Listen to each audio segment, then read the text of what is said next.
اب میں نے زور زور سے رونا شروع کر دیا کیونکہ ہمارا مین گیٹ 11:30 بجے سے بند تھا اور عارف تو بہت ڈرتا تھا۔ وہ اتنا ڈرتا تھا کہ اکیلا کچن تک بھی نہیں جاتا تھا۔ ہماری بالکل نیو بلڈنگ بن رہی تھی اور آگے پیچھے سب بلڈنگز بن رہی تھیں، تو ہماری اسٹریٹ لائٹس بھی نہیں لگی تھیں اور باہر ایک دم اندھیرا تھا۔ پھر ہم نے ارد گرد کے پڑوسیوں سے پوچھنا شروع کر دیا۔ ہمارے پوچھنے کی وجہ سے کافی لوگ باہر بھی نکل آئے اور ہمارے بیٹے عارف کو ڈھونڈنے لگے۔ میں اور میرے ہسبینڈ بہت پریشان تھے۔ میں تو رو رہی تھی اور میرے ہسبینڈ کہہ رہے تھے کہ ہمیں پولیس کے پاس جانا چاہیے۔ پھر تقریباً 1 گھنٹے کے بعد ایک فیملی جو ہمارے ساتھ ہی رہتی تھی ہماری بلڈنگ کے اندر، وہ ہمارے پاس آئی۔ ان لوگوں کے ساتھ عارف بھی تھا۔ ہمیں شدید حیرت ہوئی کہ عارف ان کے پاس کیسے؟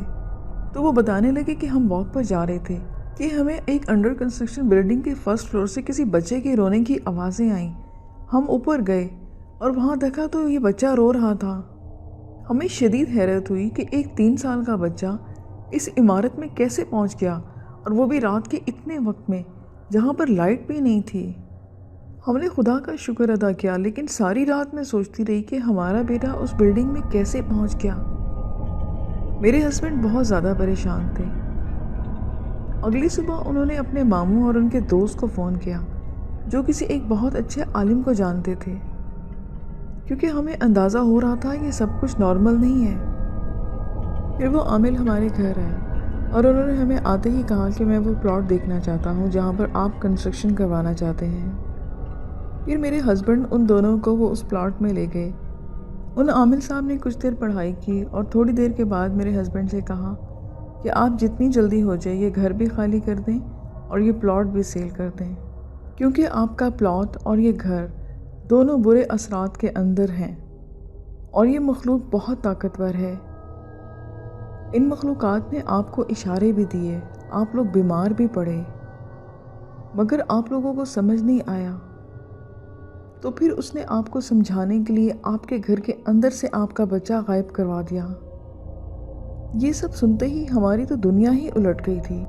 ہم ایک دم سے بہت زیادہ پریشان ہو گئے کہ ہماری تو ساری پلاننگ ہی الٹی ہو گئی کہ یہ سب ایک دم سے کیا ہو گیا، اور ہم اب کہاں جائیں گے، کیسے پلاٹ سیل کریں گے۔ یہ سارے سوالات ہمیں مار رہے تھے۔ عامل صاحب نے کہا کہ ان سب باتوں کا فائدہ نہیں ہے، کیونکہ ہم ان طاقتوں سے لڑ نہیں سکتے، وہ ہم سے بہت زیادہ پاورفل ہیں۔ تو بہتر یہی ہے کہ آپ لوگ یہاں سے شفٹ ہو جائیں، انہی کی یہ جگہ ہے اور یہ جگہ آپ کو چھوڑنی پڑے گی۔ پھر انہوں نے ہمیں بہت سی صورتیں پڑھنے کو بتائیں کہ جب تک آپ یہاں سے نہیں جاتے یہ سب پڑھائی کرتے رہیں۔ اور پھر جب ہمیں اس چیز کا پتہ چل گیا تو گھر کا ماحول ہی ایک دم بدل گیا، عجیب عجیب سی چیزیں ہونے لگیں۔ تقریباً ہمارے ہر کپڑے میں سوراخ ہو گئے، کچھ میرے دوپٹے تو ایسے نکلے کہ جیسے خود سے جلائے گئے ہوں۔ میرے سارے نیو کے نیو سوٹس خراب ہو گئے تھے۔ ہمیں اپنے ہی بچوں کی آوازیں آتی، اور وہ آوازیں اس وقت آتی کہ جب ہمارے بچے سو رہے ہوتے۔ جو بھی ہمارے گھر ہماری ہیلپ کرنے آیا وہ بیمار ہو گیا، خود بخود ہی لائٹ آف اور آن ہونے لگتی اور ایک عجیب سی اسمیل آنا شروع ہو جاتی۔ ہمارا ایک ایک دن اس گھر میں اذیت سے گزر رہا تھا۔ پھر ہم نے فیصلہ کیا کہ ہم کسی اور عامل کے پاس جائیں گے۔ میرے ہسبینڈ ایک اور عامل کے پاس گئے۔ انہوں نے ہمیں کہا کہ پلاٹ کی مٹی لے کر آؤ۔ میرے ہسبینڈ پلاٹ کی مٹی ان کے پاس لے کر گئے۔ انہوں نے اس مٹی پر کوئی پڑھائی کی تو اس مٹی سے ایک عجیب سی خوشبو آنے لگی۔ تو انہوں نے کہا کہ اس جگہ پر 3 غیر مسلم جنات کا سایہ ہے اور وہ بہت زیادہ خطرناک ہیں، اور یہ کہ گھر بنوانے میں کسی کی بھی جان جا سکتی ہے، بہتر ہے کہ وہ جگہ چھوڑ دیں۔ بس پھر ہم نے تو فیصلہ کر لیا کہ اب اس جگہ پہ اور نہیں رکنا۔ ہم نے پتہ نہیں وہ 2 یا 3 مہینے کیسے کاٹے، اپنا دن رات ایک کر دیا وہ پلاٹ سیل کرنے میں، تاکہ ہم اپنا ٹھکانہ کہیں اور بنا سکیں۔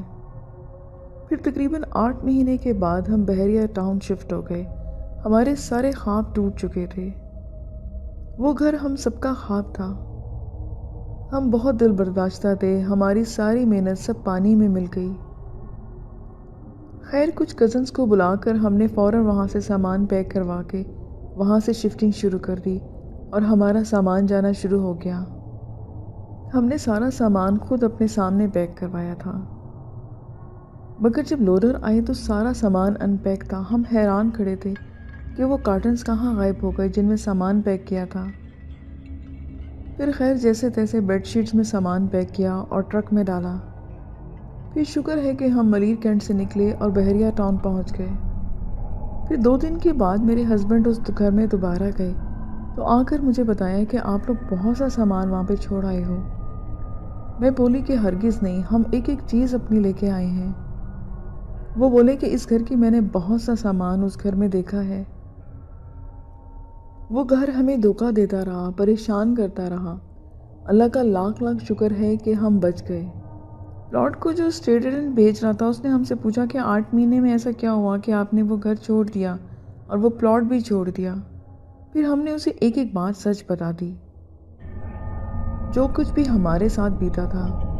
وہ بولا کہ یہ سب کہانیاں میں نے پہلی دفعہ نہیں سنی، اس پلاٹ اور گھر کے متعلق میں نے بہت سی باتیں سن رکھی ہیں۔ اب اس بات کو 2 سال بیت چکے ہیں۔ الحمدللہ اب ہم بحریہ ٹاؤن میں سیف اور اپنے گھر میں بیٹھے ہیں۔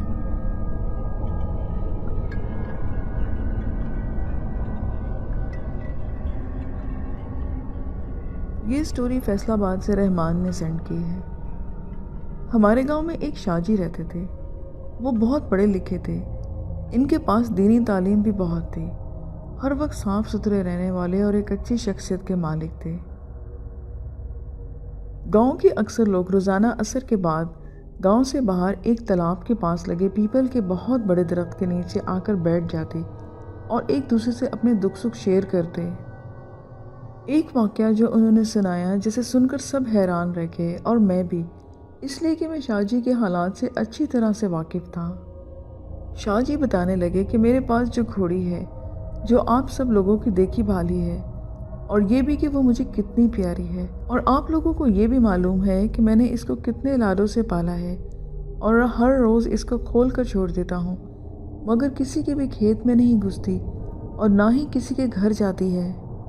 راستوں اور روڈ کے ارد گرد چرتی رہتی ہے اور عصر سے وقت پہلے گھر پہ آ جاتی ہے۔ کچھ عرصہ پہلے کی بات ہے جب میرے حالات کچھ بہتر نہیں تھے مگر اتنے برے بھی نہیں تھے۔ ایک روز جب روٹین کے مطابق گھوڑی کو میں کھول کر گھر سے باہر نکال دیا تھا اور میں معمول کے کاموں میں بزی تھا۔ اس روز گرمی بھی کچھ کم تھی، آسمان پر بادل منڈرا رہے تھے۔ میں نے دوپہر کا کھانا کھایا اور گھر کے صحن میں لگی بیری کے درخت کے نیچے بیٹھ گیا تاکہ کچھ آرام کر سکوں۔ نہ جانے کب میری آنکھ لگ گئی۔ جب آنکھ کھولی تو ظہر کا وقت گزر گیا تھا اور عصر کا وقت بھی جانے کو ہی تھا۔ اٹھ کر منہ ہاتھ دھویا تو آنکھیں کھلی۔ گھوڑی کا خیال آیا تو گھوڑی کہیں بھی نظر نہیں آئی۔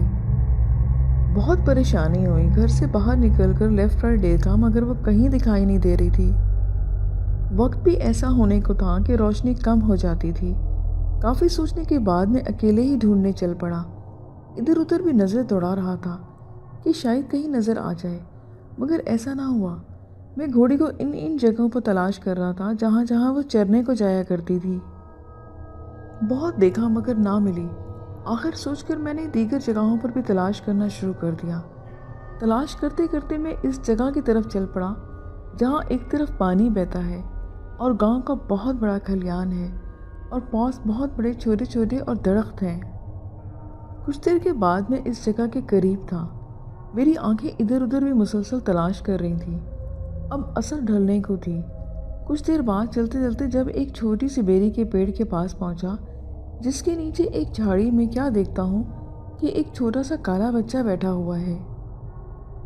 اس بچے کی آنکھیں بھوت کی طرح چمک رہی تھیں۔ میں اسے رک کر غور سے دیکھنے لگا اور اس سے بولا کہ اوئے تم کون ہو؟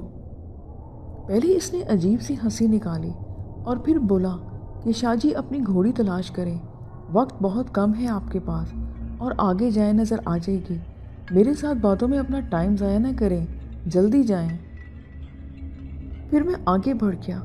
گھوڑی کی بہت فکر لگی ہوئی تھی، ساتھ ہی ساتھ اس بچے کے بارے میں بھی سوچنے لگا تھا کہ کیا وہ سچ بول رہا تھا کہ یہ جھوٹ بول رہا تھا، کیونکہ یہ چھوٹے قد والے بھوت کے بچے بہت شرارتی ہوتے ہیں۔ تھوڑا آگے بڑھا تو کھلیان میں مجھے اپنی گھوڑی نظر آئی۔ وہ ادھر ادھر گھوم رہی تھی۔ میں اور تیزی سے چلنے لگا اور جب قریب پہنچا تو اندازہ لگایا کہ گھوڑی اس کھلیان سے نکلنا تو چاہ رہی ہے مگر نکل نہیں پا رہی، کیونکہ وہ تو دوڑ کر آتی ہے اور کنارے پر آ کر اچانک سے رک جاتی ہے۔ مجھے دیکھ کر گھوڑی اور زیادہ کوشش کرنے لگی کہ مجھ تک پہنچ جائے۔ میں اس کے قریب پہنچ گیا، گھوڑی کی طرف ہاتھ بڑھانے لگا تو گھوڑی پیچھے کی طرف مڑ گئی۔ میں بہت پریشان ہو گیا کہ کیا جائے۔ پھر کچھ سوچنے کے بعد میں نے آواز لگائی، اوئے کون ہے، سامنے آ جاؤ، میری گھوڑی کو پریشان مت کرو، یہ تو بے زبان جانور ہے، مجھ سے بات کرو، اس نے تمہارا کیا بگاڑا ہے۔ پھر اچانک سے ایک طرف سے آواز آئی کہ شاہ جی ہم گھوڑی کو چھوڑ دیں گے مگر ہماری ایک شرط ہے۔ میں نے جواب دیا کہ کیسی شرط؟ پھر وہی آواز آئی کہ آپ ہمارے سنگ کھیلیں گے۔ میں نے حیرانگی سے کہا کہ میں کھیلوں گا تو اس وقت جب تم مجھے نظر آؤ گے۔ پھر آواز آئی، شاہ جی اپنا سیدھا ہاتھ کھول کر آگے بڑھائیں۔ میں نے ایسا ہی کیا تو ایک میرے ہاتھ پر سرما دانی اور دوسرے ہاتھ پر سرما دانی لگانے والی سلائی تھی۔ ساتھ ہی وہ بولا، شاہ جی ایک ہاتھ سے سرمے کی سلائی آنکھوں میں ڈالیں۔ میں نے اللہ کا نام لے کر دونوں آنکھوں میں سرما ڈالا تو جو مجھے نظر آیا وہ نظارہ بہت ہی عجیب تھا۔ چھوٹے بڑے ہر سائز کے چھوٹے بڑے بھوتنے اکٹھے ایک دائرے میں کھڑے تھے اور میری گھوڑی ان کے بیچ میں کھڑی تھی۔ پھر ان میں سے جو قد میں تھوڑا سا بڑا تھا وہ آ کے بولا کہ شاہ جی کیا آپ تیار ہیں؟ میں نے کہا کہ ہاں میں تیار ہوں، لیکن پہلے میری گھوڑی کو چھوڑ دو۔ اس نے کہا کہ ٹھیک ہے، چھوڑ دیا، ہم نے ویسے بھی اس کو کچھ دیر بعد چھوڑ ہی دینا تھا۔ پھر میں نے گھوڑی کو پیار سے دیکھا تو وہ گھر کی طرف چل پڑی۔ سورج غروب ہو چکا تھا مگر ابھی روشنی کافی تھی۔ اب ہمارے درمیان کبڈی شروع ہو چکی تھی۔ میں اکیلا ایک طرف تھا اور وہ سب ایک طرف۔ تھوڑی دیر کے بعد ان کا سردار جو میرے پاس آیا تو میں نے اس کو پکڑ لیا اور گرا دیا اور دونوں گھٹنے اس کے سینے پر رکھ دیے۔ اب وہ خود کو چھڑانے کی کوشش کر رہا تھا اور اس کے ساتھی رو رہے تھے۔ میں نے اسے گھسیٹنا اور مارنا شروع کر دیا تو وہ مجھ سے معافی مانگنے لگا۔ میں شروع سے ہی دل میں کچھ نہ کچھ پڑھ رہا تھا۔ آخر وہ بولا کہ شاہ جی مجھے معاف کر دیں۔ میں نے کہا تجھے تو میں جلا کر جاؤں گا۔ وہ گھبرا کر بولا کہ ہم آئندہ آپ کی گھوڑی کو کبھی تنگ نہیں کریں گے بلکہ اس علاقے کو ہی چھوڑ جائیں گے۔ اس نے کہا کہ شاہ جی آپ جو مانگیں گے وہ آپ کی بات میں پوری کروں گا مگر مجھے آزاد کر دیں۔ میں نے کہا کہ مجھے تمہاری کسی بات پہ یقین نہیں، تم قسم اٹھاؤ کہ آج کے بعد تم کسی کو تنگ نہیں کرو گے۔ وہ بولا کہ ہم سب قسم کھاتے ہیں کہ آج کے بعد کسی انسان کو اور کسی جانور کو تنگ نہیں کریں گے۔ پھر ان کا سردار بولا کہ جب تک آپ صبح جاگیں گے آپ کے تکیے کے نیچے سے آپ کو ایک سونے کا سکہ ملے گا، مگر یہ جب تک ملتا رہے گا جب تک یہ راز کسی دوسرے کو نہ پتہ چلے۔ اتنا کہنے کے بعد وہ سب غائب ہو گئے۔ میں بھی اپنے گھر آ گیا۔ اگلے دن جب میں فجر کے بعد اٹھا تو میرے تکیے کے نیچے ایک سونے کا سکہ تھا۔ یہ سلسلہ کافی سالوں تک چلتا رہا۔ میری بیوی اکثر مجھ سے پوچھتی کہ گھر کے حالات اتنے بہتر کیسے ہو گئے ہیں۔ ایک دن تنگ آ کر میں نے اسے ساری بات بتا دی۔ اس بات کے ٹھیک اگلے دن ہی وہ سکے ملنا بند ہو گئے۔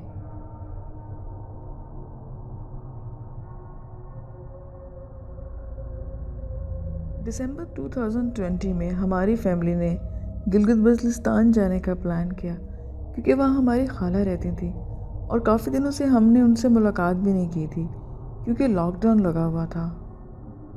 تو امی نے کہا کہ وہاں پر گھوم کر آتے ہیں۔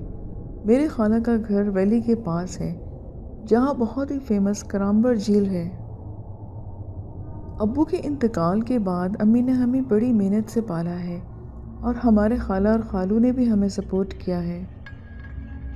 خالہ کی اپنی تو کوئی اولاد نہیں ہے، اس لیے وہ ہم سب کو بہت پیار کرتی ہیں اور اپنی اولاد کی طرح سمجھتی ہیں اور ہمارا بڑا خیال رکھتی ہیں۔ یہ پہلی بار نہیں تھا کہ ہم یہاں پر رہنے آئے تھے، لیکن اس سے پہلے جب ہم آئے تھے تو کافی چھوٹے تھے اور اسکول میں تھے، لیکن خالہ ہر سال ہم سے ملنے کراچی آ جاتی تھیں اور یہی وجہ تھی کہ ہم اتنے سال نہیں آ سکے تھے۔ میں یونیورسٹی میں ہوں اور ساتھ ساتھ ٹیوشن وغیرہ بھی پڑھاتا ہوں۔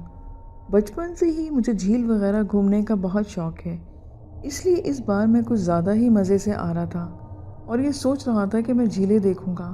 میں یہی سب سوچ کر وہاں آیا تھا، مگر جو واقعہ میرے ساتھ پیش آیا اس کے بعد میں نے وہاں جانے سے توبہ کر لی۔ جب ہم یہاں پہنچے تو خالہ نے ہمیشہ کی طرح ہمارا بہت خیال رکھا، لیکن ایک بات وہ ہم سب سے بار بار کہتی کہ جو بھی ہو روشنی ختم ہونے سے پہلے ہم لوگ واپس گھر آ جائیں، اور یہ کہ سورج غروب ہونے کے بعد کوئی بھی گھر سے باہر نہیں نکلے گا۔ ہم جب بھی ان سے کوئی سوال کرتے تو بس وہ اتنا کہتے کہ رات میں سب کچھ بند ہو جاتا ہے اور اتنی سردی میں باہر نکلنا ویسے بھی صحیح نہیں ہے۔ ایک شام مغرب کے بعد ہم سب باتیں کر رہے تھے۔ 5 سے 6 دن ہمارے ہو چکے تھے یہاں پر آئے۔ میں نے سوچا کہ کیوں نہ باہر نکل کر رات کو جھیل کا منظر دیکھا جائے۔ یہ سوچ کر میں اسی رات خاموشی سے بنا کسی کو بتائے جھیل وزٹ کرنے نکل گیا۔ مجھے پتا تھا کہ گھر جب سب کو پتہ چلے گا تو اس وقت تک میں جھیل دیکھ کر واپس آ چکا ہوں گا اور تھوڑی بہت ڈانٹ کھا لوں گا۔ وہاں سردی کچھ زیادہ ہی تھی، لیکن رات کے وقت جھیل بہت خوبصورت لگ رہی تھی۔ مجھے کافی لوگ جھیل کے کنارے نظر آئے جو اس موسم اور رات کا مزہ لے رہے تھے۔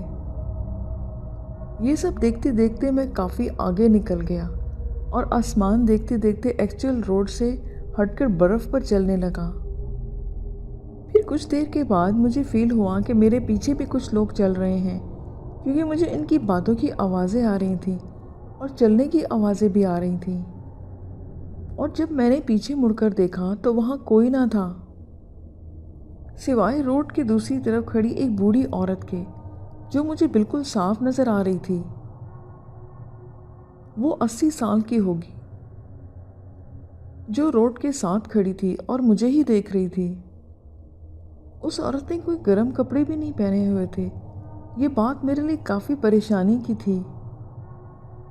5 یا 6 سیکنڈ کے بعد ہی اس نے ایک عجیب سی آواز نکالی جو کسی مرد کی لگی تھی، اور بس اسی آواز کے ساتھ میری بھی چیخ نکل گئی اور میں گھر کی طرف بھاگا اور بھاگ کر گھر پہنچ گیا۔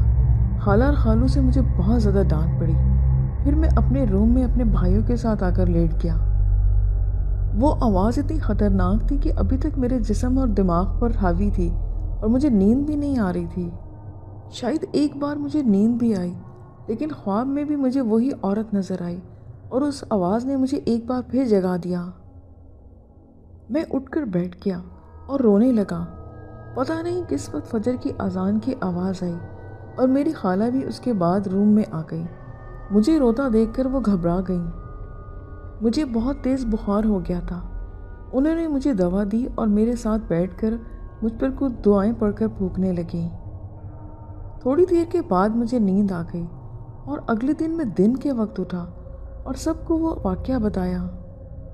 تو خالو نے بتایا ہے کہ یہی وجہ ہے کہ مغرب کے بعد اور اندھیرا ہونے کے بعد لوگ گھروں سے نہیں نکلتے، کیونکہ جھیل کے آس پاس اس طرح کے بڑے واقعے ہوئے ہیں، اور وہاں کے لوکل لوگوں کو پتہ ہے کہ وہاں پر جنات کا بسیرا ہے۔ ہم لوگ 2 دن اور رکے اور پھر واپس آ گئے، لیکن اب میں وہاں جانے کا سوچتا ہوں تو ڈر لگنے لگتا ہے۔ لسنرز، یہ آج کی سٹوریز تھیں۔ امید ہے کہ آپ کو پسند آئیں گی۔